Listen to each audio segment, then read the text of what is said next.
hoje eu tenho uma palavra que eu creio que vai tocar teu coração, um conselho inspirado pelo Espírito Santo ao teu coração, que se encontra na carta que o apóstolo Paulo trouxe aos irmãos que estavam na igreja de Filipos, na cidade de Filipos.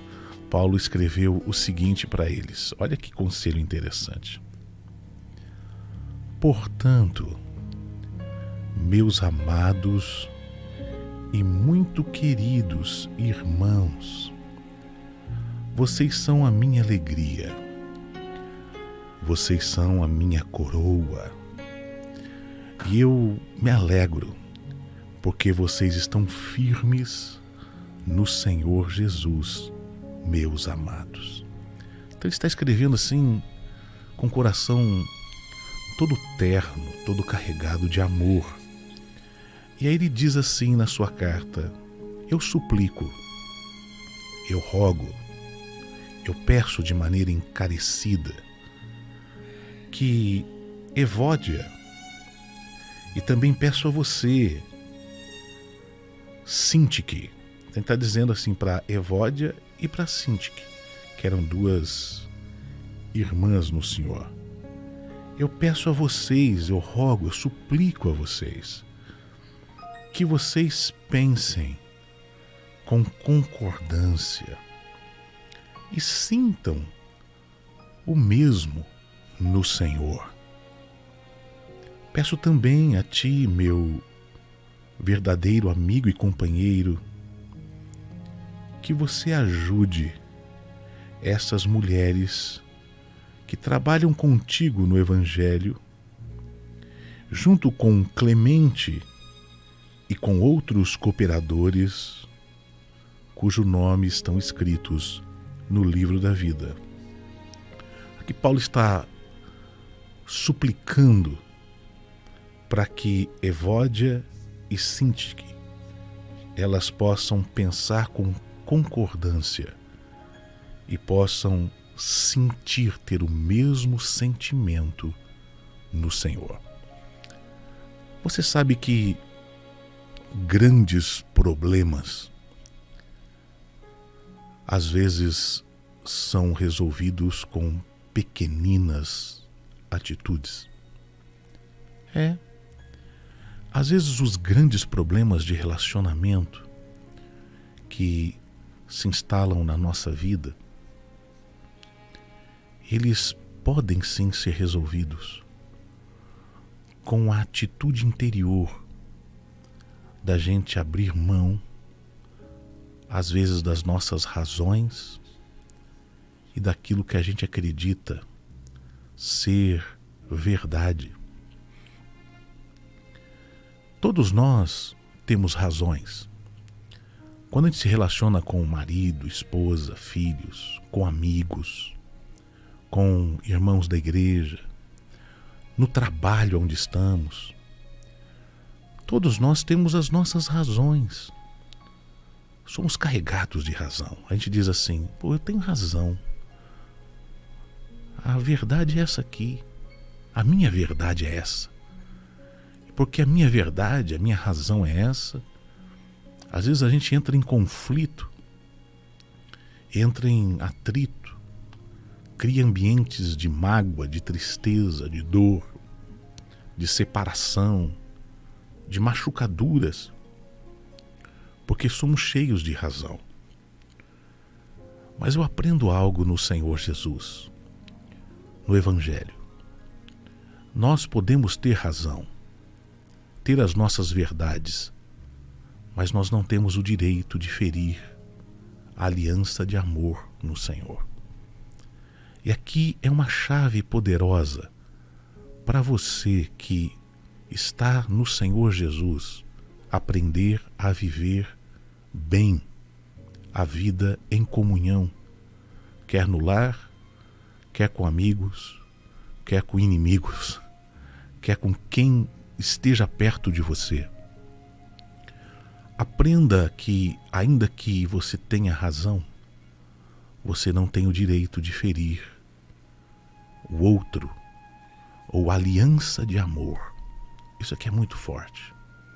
Quando em casa existem discussões entre eu e minha esposa, por exemplo, e o clima não fica legal, logo a gente se lembra, pera lá, você tem razão, eu tenho razão, mas nós não podemos ferir a aliança de amor.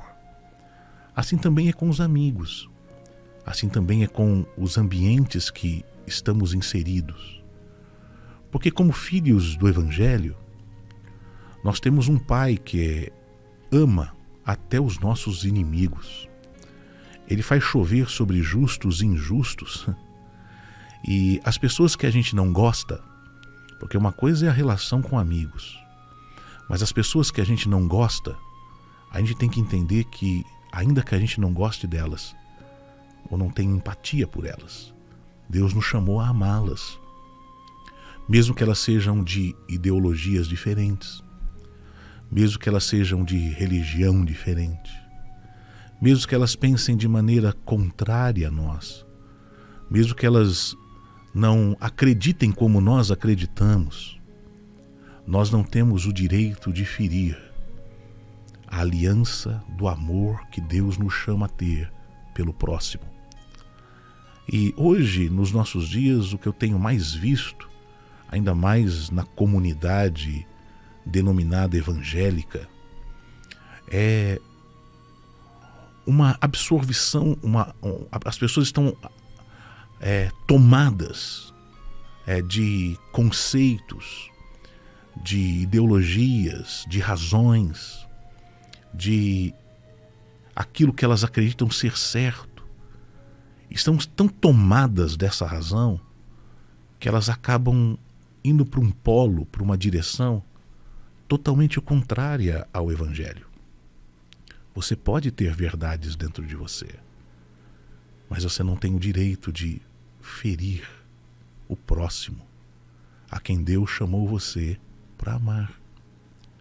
E essa palavra que o apóstolo Paulo está dizendo aqui a essas duas senhoras, aqui no caso eram irmãs cooperadoras no Evangelho, ele estava dizendo assim: eu estou rogando a vocês, estou suplicando a vocês, estou dizendo com súplicas. Vejam, um apóstolo, na envergadura do apóstolo Paulo, chamando essas irmãs ao bom senso e dizendo a elas: eu quero que vocês sintam o mesmo no Senhor e concordem no Senhor, numa mentalidade de unidade e de graça. Porque, queridos, quando a gente faz assim, a gente começa a ter paz dentro da gente. A gente começa a ter a alegria de viver o ambiente onde nós estamos com alegria. Eu sei que a gente vive tempos onde as pessoas são irreconciliáveis, tempos onde as pessoas são egoístas. Eu sei que somos chamados para andar com pessoas perversas e maldosas. Tem gente que é má, tem gente que é perverso de pensamento, maligno, tem gente que é inquebrantável, tem gente que é doente de alma, tóxico. Com respeito a esses, Deus nos chama a amá-los. E a gente tem que aprender a amá-los, respeitá-los, colocar limites e dizer: seu limite é até aqui.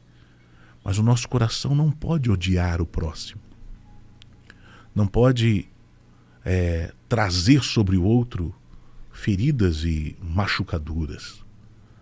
Deus nos chama a vivermos com sabedoria nesses dias.